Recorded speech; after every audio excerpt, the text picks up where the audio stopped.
Hello guys, नमस्ते, सलाम, राम राम, सत श्री अकाल। होप आप सब स्वस्थ होंगे और एकदम मस्त होंगे। आज का टॉपिक में ना बिल्कुल ही अलग है। यहाँ तो मैं क्राफ्ट कर रही हूँ, लेकिन क्राफ्ट के साथ साथ सोचा जो अपनी दिमाग में चल रही बातें हैं वो मैं आप लोगों के साथ शेयर करूँ। शेयर करना इम्पोर्टेंट नहीं है। हम सब जानते हैं कि कहीं ना कहीं कुछ ना कुछ चीज़ें हैं जो हमारे समाज में अच्छी नहीं होती हैं, बट फिर भी हम उनका सपोर्ट करते हैं। कुछ कंटेंट के नाम पे, कुछ मॉडर्निटी के नाम पे, कहीं फैशन के नाम पे, हर जगह उनका सपोर्ट होता है। एक सोशल मीडिया पे नई न्यूज़ आ गई है। रणबीर अलाहाबादिया फॉलोअर्स मिलियंस में थे, अब वो घट रहे हैं। व्यूज़ इतने थे, वो सब जा रहे हैं। कुछ न जा रहा है, ना आ रहा है, ना फॉलोअर्स कम हो रहे हैं, ना बढ़ रहे हैं। हमें उनकी लाइफ से कुछ नहीं करना, बट वो क्या दिखा रहे हैं, हम उनको क्यों फेम कर रहे हैं, वो इम्पोर्टेंट है। और ये बात रणवीर इलाहाबादिया की नहीं है, ये बात आज के जनरेशन की है जो मैं करने जा रही हूँ। हमको सब कुछ कूल लगने लगता है। क्यों? हम कंटेंट के नाम पे कुछ भी परोस देते हैं, और आजकल का यूथ, आजकल के बच्चे, इवन बड़े भी उन चीज़ों का सपोर्ट करते हैं। उनको मज़ा आता है ना। कोई भी चीज़ हो, चाहे वो वल्गैरिटी हो, चाहे न्यूडिटी हो, कुछ भी, हमको लगता है कि बस ये तो आजकल का फैशन है, इसको रोकेगा कौन? कोई तो रोकेगा। कंटेंट फ्री है। क्या कंटेंट फ्री है यार? आप कुछ भी, कोई भी शो में जाके आप जितनी गाली दे दो, आपके लिए कूल है। आपके लिए वो सारी चीज़ें फैशन है, क्योंकि आजकल के टाइम पे new generation, what is new generation यार? उस न्यू जनरेशन को कौन बना रहा है? उस न्यू जनरेशन के जो माता पिता हैं वो कौन है? उनकी परवरिश क्या है? वो सारी चीज़ें तो सोचो। जो ये आजकल के यंग जनरेशन, जिनको 20 30 ईयर्स और 40 ईयर्स 50 ईयर्स वाले हैं, इनके पेरेंट्स कौन? इन्होंने क्या इनको ये सिखाया है? नहीं सिखाया ना। इन सब ने कहाँ से सीखा ये सारी चीज़ें? जो ये कूल निकल के आ गया। किसी को भी गाली दे दो, किसी को भी अपशब्द कह दो, कुछ भी बोल दो, मतलब कुछ बोलते ना कि सेंस ऑफ ह्यूमर है ही नहीं कि हम क्या बोल रहे हैं। कुछ चीज़ों के लिए हमें जब तक उनका जो रूट कॉज है ना वो नहीं पता होता है ना, तब तक हम किसी को कुछ भी ब्लेम कर देते हैं। तो कहीं ना कहीं जो यूथ है, जो युवा है, उनकी जिम्मेदारी उनके पेरेंट्स की है। वो एक अलग समाज है जिसको हम देख रहे हैं कि वो बिल्कुल हाई फाई है, उनके लिए सब कुछ बदला हुआ है, वो एक अलग दुनिया में है। लेकिन शायद हम जो मिडिल क्लास वाले हैं, या जो थोड़े से अपर मिडिल क्लास वाले हैं, उनके लिए ये सारी चीज़ें कूल नहीं हैं। वो कहीं ना कहीं अपने धर्म के साथ, अपने आध्यात्म के साथ, अपनी फैमिली के साथ जुड़े हुए हैं। लेकिन उनके बच्चे भी इन सारी चीज़ों को देखकर इम्प्रेस हो रहे हैं। क्यों हो रहे हैं? क्योंकि सब कुछ कूल लगता है, उसको कहीं से कुछ मना ही नहीं किया जा सकता। पहले इंडिया में जैसे कुछ मूवीज़ आती थी ना, तो ए रेटिंग होती थी। बहुत सारे लोग जो मेरी वीडियो देख रहे होंगे उनको पता होगा कि वो ए रेटिंग वाली वीडियोज़ आती थी, और वो बच्चों को 18 ईयर्स से नीचे के बच्चों को नहीं देखना होता था। इवन वो शायद बोलते ना 2 पीस में भी हो तो ए रेटिंग हो जाता था। बट आजकल जो सोशल मीडिया है, वहाँ पे तो कुछ है ही नहीं। वहाँ पे सेंसर बोर्ड का कुछ काम ही नहीं है। मतलब वो एक इंस्टाग्राम तो आप देख लो, कभी कभी तो ऐसा लगता है कि चेंजिंग रूम बना हुआ है। फैशन के नाम पे कुछ भी दिखाते हैं, कुछ भी करते हैं लोग, और वो क्या है? वो कंटेंट है और वो कूल है। न्यू कंटेंट और कूल। जब हम अपनी लाइफ में आगे बढ़ते हैं ना, तो हम बहुत सारी चीज़ों में एक लिमिट, बोलते हैं ना, लिमिट होनी चाहिए कि हम क्या कर रहे हैं, क्या नहीं कर रहे हैं। ये यंग है, कूल है, नई पीढ़ी है ना, जिनके पास बोलने के लिए बोला जाए तो भाषा अभद्र है। इनका फैशन ट्रेंडिंग करता है ना। और इनको सेलिब्रिटी कौन बनाता है? हम जैसे लोग। हमें लगता है कि सच में ये बहुत कूल है। मतलब कुछ ऐसा नहीं लगता है कि एंटरटेनमेंट के नाम पे ये कुछ ऐसी शर्मनाक हरकतें कर रहे हैं? रोस्टिंग करते हैं। क्या है रोस्टिंग? रोस्टिंग हंसी मजाक नॉर्मली भी करते हैं लोग। आप देखो पुराने लोगों को, कितना हंसी मजाक करते थे। एक दूसरे के साथ बैठ के वो हंसते, मतलब चौपाल होती थी, वह चौराहे पर बैठ के भी हंसी मजाक होता था, लेकिन क्या उसमें कहीं पे न्यूडिटी होती थी, कहीं पे वल्गैरिटी होती थी? कुछ नहीं होता था। ये जो चीज़ें हैं ना, ये अब ज़्यादा ट्रेंड कर रही, क्यों? क्योंकि इस पे कोई रोकता नहीं है। आजकल के बच्चे बच्चे क्यों ऐसे होते जा रहे हैं? क्योंकि पेरेंट्स कहीं ना कहीं सोचते हैं न्यू जनरेशन है, वो ऐसे ही आगे बढ़ेंगे। जी नहीं, ऐसे आगे नहीं बढ़ेंगे। जब हम उनको वैसी परवरिश देंगे, उस तरह से रखेंगे, बचपन से उनको वैसे पालेंगे, तो वो आगे बढ़ेंगे। ऐसा नहीं कि नहीं बढ़ेंगे, सिर्फ हमें जो वहाँ पे दिख रहा है वही आगे नहीं है, बहुत कुछ आगे है। मैं मेरे बारे में, जब मैंने यूट्यूब चैनल बनाया, जब मुझे लगा, ऐसे तो मैं रील्स वीडियोस पहले से ही बनाती, लेकिन जब प्रोफेशनली लगा कि मुझे यूट्यूब चैनल बनाना है, मुझे इस पर काम करना है, तो मैंने खुद के लिए कुछ रिस्ट्रिक्शन लगाए कि मुझे कुछ कुछ भी ऐसा नहीं दिखाना है जिससे कि मुझे मुझे खुद अच्छा ना लगे। फेमस होने के नाम पे ना हम कुछ भी दिखाते हैं, अपने घर की लड़ाई झगड़ा, नए कंटेंट बनाने के लिए हम ऐसा हो जाता है ना, हस्बैंड वाइफ की लड़ाई दिखा दिया, सास के साथ लड़ाई हो गई, इनके साथ लड़ाई हो गई, बच्चों की मार पिटाई हो गई, बच्चों को हम डांट रहे हैं। लेकिन कहीं ना कहीं ये रिस्ट्रिक्शन मैंने खुद मेरी लाइफ में लगाए। चैनल मेरा है, मेरी मर्जी मैं क्या दिखाऊंगी, मुझे नहीं इतनी जल्दी फेमस होना है, कोई ज़रूरत नहीं है इतनी जल्दी फेमस होने की। और इसके पीछे बहुत सारी चीज़ें होती हैं। आप लाइफ में आप देखो, बहुत सारे यूट्यूबर्स के वीडियोस, फैमिली कंटेंट वाले वीडियोस, उनकी लाइफ में क्या क्या नहीं देखने को मिला। एक्स्ट्रा मैरिटल अफेयर भी आ गया सोशल मीडिया पे, किसी की शादी टूट गई, किसी का डिवोर्स हो रहा है, किसी की सास के साथ नहीं पटती है, घर से निकाल दिया, बहुत सारी ऐसी इस टाइप की। तो वो बोलते हैं खिचड़ी, तो ये क्या है? ये कंटेंट, किसी की देवरानी जेठानी की लड़ाई, मतलब एकदम ऐसे वाला बोलते हैं ना, जो आप देखो तो आपको अच्छा नहीं लगेगा कि ये क्या सोशल मीडिया पे दिखा रहे हो यार। ये है वो तुम लोग नए ज़माने के इन्फ्लुएंसर्स, क्या इन्फ्लुएंस कर रहे हो? उससे अच्छा तो किचन में खाना बनाने वाले अच्छा इन्फ्लुएंस करते हैं। तो आप अपनी लाइफ में कहाँ पे किस चीज़ को रिस्ट्रिक्ट करते हो? क्योंकि यूट्यूब तो नहीं करेगा ना, ये रिस्ट्रिक्शन तो आपको लगाना है। और आप फिर वो बोल देते हैं लोग कि अरे ये सब तो व्यूज़ के लिए था। ऐसे व्यूज़ का क्या करना है यार? ज़िंदगी बहुत छोटी सी है, और उससे ज़्यादा इम्पोर्टेंट छोड़ो, ये तो हमारे बड़ों की बातें हैं, ये मेरी बात है जो मैंने मेरे लिए एक लगा दिया, बाउंड्री खींच दी, एक लाइन बना दी कि मुझे इससे ज़्यादा कुछ नहीं दिखाना है। मुझे जो दिखाना है, मैं मेरे बारे में जो करती हूँ मैं वो शेयर करूँगी। मैं घर के काम करती हूँ, मैं शेयर करती हूँ, मैं घूमने जाती हूँ करती हूँ, मैं कुछ क्राफ्ट कर रही हूँ करती हूँ। इसके अलावा मुझे ऐसा वैसे है भी नहीं लाइफ में कि लड़ाई झगड़ा, और इतना बोलते हैं हमारे जो आम भाषा में बोला जाए परपंच, वो परपंच। बट जहाँ पे बच्चों की बातें आती है ना, बच्चे क्या सीख रहे हैं, बच्चे क्या कर रहे हैं, है ना, और वो क्या बोलते थे इसको, ये ह्यूमर है, इसका क्या, इसकी कीमत क्या होगी आपको पता है? मतलब आजकल की जो जनरेशन है ना, वो ऑलरेडी फोमो, डिप्रेशन, एंजाइटी, सब चीज़ का शिकार है। उनकी लाइफ में ना ये सारी चीज़ें अपने आप ही आ जाती हैं। हमारे टाइम में तो अगर हमें डिप्रेशन हो तो 4 चप्पल मार के डिप्रेशन वहीं पे उतार दिया जाता था। अभी हम नहीं कर पाते हैं, क्यों? क्यों होता है डिप्रेशन? होता क्यों है? क्या चीज़ है डिप्रेशन? डिप्रेशन उनको होता है पता है, जिनको सुबह खाने को मिल गया और दोपहर के खाने का पता नहीं है, और ये भी नहीं पता है कि रात में खाएंगे कि नहीं, और वो रोड किनारे पल रहे हैं। उनके पास जाके पूछो डिप्रेशन। हम अच्छा कमा रहे हैं, खा रहे हैं, हमको सब कुछ मिल रहा है, तो हमें डिप्रेशन कैसे हो सकता है? बट आजकल की जनरेशन में बहुत सारी ऐसी गलतियां हैं जो हैं, और जिनको वो तो एक्सेप्ट नहीं करेंगे क्योंकि परवरिश चेंज हो गई है।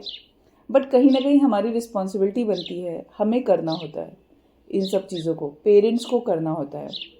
ऊंचाई अच्छी लगती है, बहुत मज़ा आता है ऊंचाई पर जाने में, लेकिन उसके साथ साथ बहुत सारी चीज़ें हमें देखनी पड़ती हैं, और बच्चे नहीं देख पाते। सच बोलूँ तो ये जो सारी चीज़ें ना, हमें हमारे टाइम पे हमारे जो बड़े बुजुर्ग होते थे वो हम लोग को बोलते थे, और हम उनकी बातों को सुनते थे।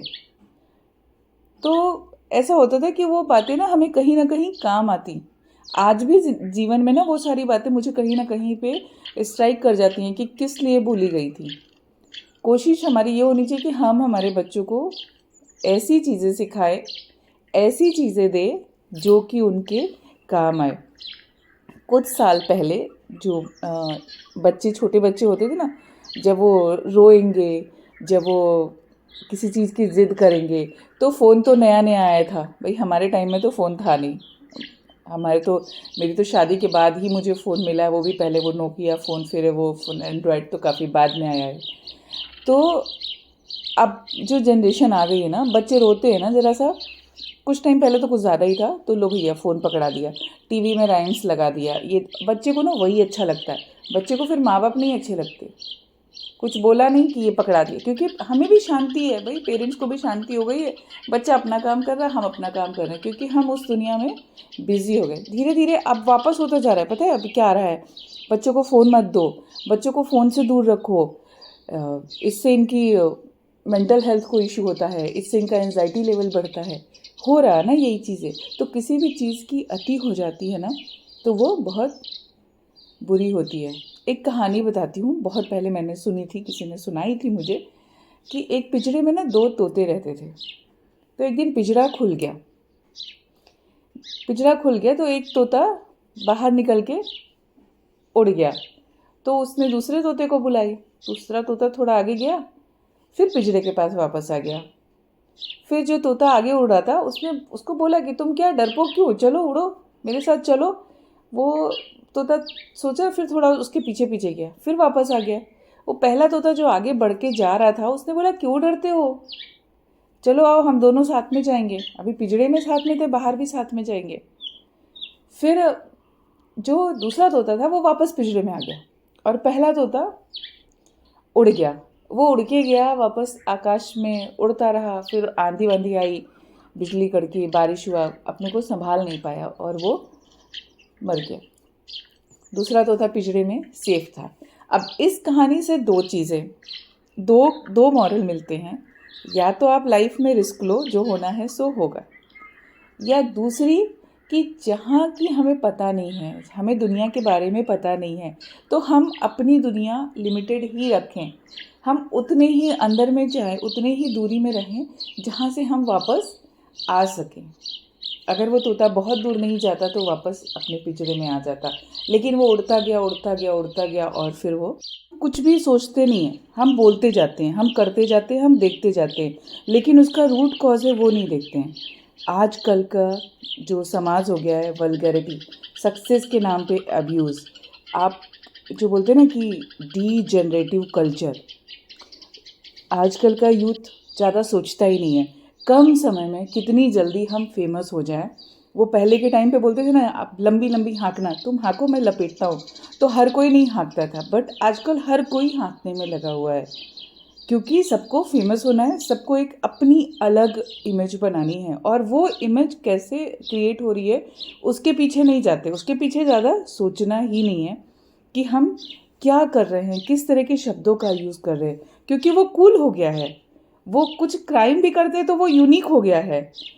हर चीज़ ट्रेंडिंग चाहिए। ऐसा नहीं है यार, आप जो हो नॉर्मल एक इंसान बन के रहो, वही समय के साथ साथ आप चलो। ज़रूरी नहीं कि आप ट्रेंडिंग में आओ, आप नॉर्मल भी रहोगे, अपनी लाइफ को एंजॉय कर रहे हो, तो आपके लिए वो ट्रेंडिंग होना चाहिए। आज मैंने ये टी शर्ट खरीदी, कल मैंने ये, मैं एक बार में एक ही कपड़े पहनता हूँ, दूसरी बार में उसको नहीं यूज़ करता हूँ। सिंगल यूज़ प्लास्टिक के जैसे।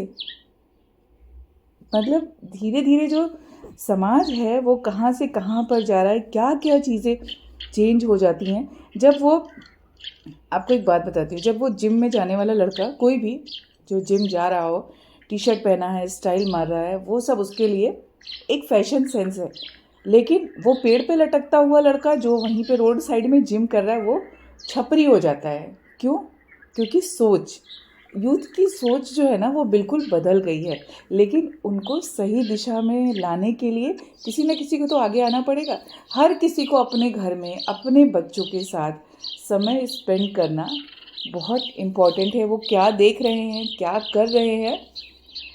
एक चीज़ बोली जाती थी कि आप जिस तरह से घर में होते हो, घर में अगर आपकी गाली गलौज का माहौल है, आप गाली देते हो, आप किसी के साथ बैड लैंग्वेज यूज करते हो, तो वही होता है कि आप बाहर में अपने को कंट्रोल नहीं कर पाते।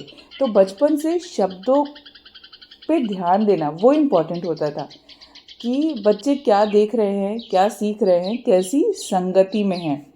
अभी इतना समय नहीं होता है, हर कोई बिजी है। पेरेंट्स भी चलो जो वर्किंग है वो अलग है, जो वर्किंग नहीं है वो भी कहीं ना कहीं कोशिश करते हैं कि अपनी लाइफ में बिजी रहें। थोड़े टाइम हम फ़ोन देख रहे हैं, बच्चा क्या देख रहा है हमें नहीं पता है, हम नज़र ही नहीं रख पाते। क्यों नहीं रख पाते? रखना पड़ेगा, इन सब चीज़ों पे ध्यान देना पड़ेगा, क्योंकि बच्चा जब हम इस दुनिया में उसको लेकर आए तो हमारी रिस्पॉन्सिबिलिटी है कि हम उसको अच्छी शिक्षा दें, अच्छी चीज़ें दें। वो हमारे काम नहीं आएंगी, वो उसके ही काम आएंगी, लेकिन एज अ रिस्पॉन्सिबल पेरेंट्स हमें हर चीज़ पे ध्यान देना है। वो घर में गलत शब्द यूज़ कर रहे हैं तो उस पर भी ध्यान देना है कि तुमको इन शब्दों का यूज़ नहीं करना है, ये कूल नहीं है। भले वो समाज के लिए कूल हो, वो आज के मॉडर्न सोसाइटी में भले ही वो ट्रेंडिंग हो, बट हमारे परिवार के लिए वो कूल नहीं है। और मेरी ये वीडियो हाई फाई सोसाइटी के लिए भी नहीं है, क्योंकि हाई फाई सोसाइटी की अपने अलग ट्रेंड है, तो उस ट्रेंड में भी नहीं जाना है। जिस दिन आप कुछ बन जाओगे, आप अपनी लाइफ में एक सक्सेसफुल इंसान, अच्छे इंसान बन के अपनी लाइफ अच्छे से जियोगे, उस दिन वो आपके लिए अहमियत रखेगा, वो इम्पॉर्टेंट है। बाकी कुछ इम्पॉर्टेंट नहीं है कि तुमने एक बर्थडे में एक ड्रेस पहनी, नेक्स्ट बर्थडे में ये नहीं पहनोगे। नो, तुम्हें वही कपड़े 4 बार पहनने हैं। ऐसा नहीं होता है कि आज हमने ये किया कल हम ये करेंगे। और फ्रेंड्स, और मैं तो सच में स्ट्रिक्ट हूँ कि दोस्ती बहुत ध्यान से और बहुत सोच समझ के करनी चाहिए। हर रात का मेरा अलग अलग टॉपिक होता है बच्चों के साथ, और ज़रूरी भी है, जो नहीं सुनता है उसको घुस घुस के सुनाती हूँ, लेकिन सुनाती ज़रूर हूँ, क्योंकि हमारी रिस्पॉन्सिबिलिटी बनती है कहीं ना कहीं। बच्चे जब ग्रोइंग एज में होते हैं, जब उनको समझ नहीं होती है, क्योंकि उनको हर चीज़ अच्छी लगती है, और अच्छी हर चीज़ क्यों लगती है, क्योंकि उसको ऐसे परोसा जाता है इतने अट्रैक्शन के साथ, वल्गैरिटी को, न्यूडिटी को, बहुत सारी चीज़ें हैं मॉडर्न टाइम में, कि वो ही अट्रैक्ट करती हैं। खांसी की वजह से आवाज़ तो पूरी ये हो रही है, टंग भी कभी कभी ट्विस्ट हो जाती है। सो गाइज, जो मैंने कहा ये मेरी खुद की पर्सनल थॉट है। अपने बच्चों के साथ टाइम स्पेंड करिए।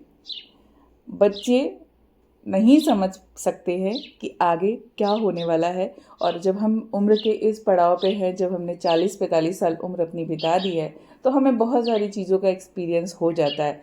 स्ट्रिक्ट बनना पड़ेगा, ऐसा नहीं कि बच्चों को डंडा लेके मारना पीटना ही है, लेकिन हाँ, कहीं ना कहीं हमें स्ट्रिक्ट होना पड़ेगा, क्योंकि वो बच्चों के फ्यूचर के लिए अच्छा है, और हमारे लिए भी। हम क्या वो देखना चाहते हैं अपने बच्चों को ऐसे बर्बाद होते हुए? नहीं देखना चाहते ना। तो हमारी खुशी हमारे बच्चों में है, और बच्चे खुश। बीच में खांसी आ जाती है तो बहुत ज़्यादा गड़बड़ हो जाता है वॉइस ओवर में भी। सो गाइज, जब बच्चे खुश रहेंगे तो हम भी खुश रहेंगे। बच्चे कैसे खुश रहेंगे? उनको ऐसा लगता है कि हमारे ऊपर बंधन है, हमारे ऊपर प्रेशर है, लेकिन हम जानते हैं कि ये बंधन और ये प्रेशर कितना इम्पोर्टेंट है उनके फ्यूचर को बनाने के लिए। तो जितना ज़रूरी हो सके अपने बच्चों को सही चीज़, सही बातें और सही दिशा में उनकी परवरिश करें। बाकी तो सब कुछ सोशल मीडिया पे मिल ही रहा है, जो कि उनके लिए इम्पॉर्टेंट नहीं है। तो फ़ोन से तो उनको दूर ही कर दीजिए, मैंने तो दूर ही रखा हुआ है। आगे कुछ और लेकर आऊँगी। आपको कैसी लगी बातें ज़रूर बताइएगा। Thanks for watching this video.